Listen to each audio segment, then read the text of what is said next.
Yeah, good morning, Reese. Just about everything you could think of went wrong here on Capitol Hill when it comes to security this week. Everything from planning to how the police department responded when that mob took over the Capitol. We're seeing protesters overcome the police.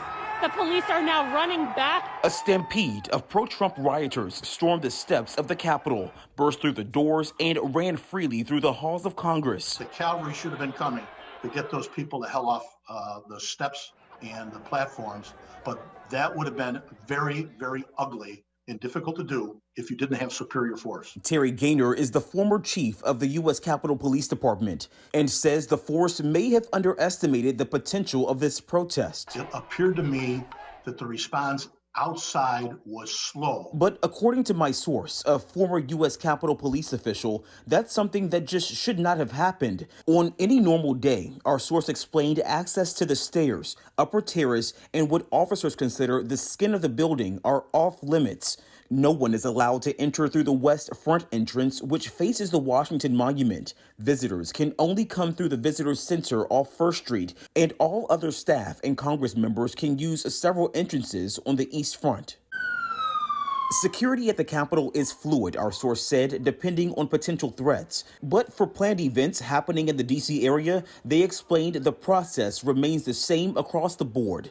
According to the former Capitol Police official we spoke with, local and federal law enforcement and intelligence agencies have intel analysts that gather information on any large-scale event planned in the city. Those assessments are shared. Each agency comes up with a detailed plan and then walks through what any possible scenario might look like. We're willing to risk our lives! Now, Capitol Police did plan for a free speech demonstration, according to the Associated Press. But a defense official and two people familiar with the planning said 3 days before the Capitol riot, the Pentagon and Justice Department reached out to Capitol Police to offer manpower. But Capitol Police turned both offers down. This is incredible.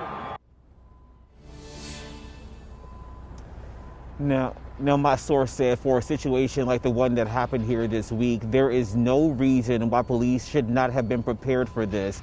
This event was widely advertised, even by the president. And look, we all knew why people were coming in town in the first place. It was to protest those electoral vote counts that happened right here at this building behind me.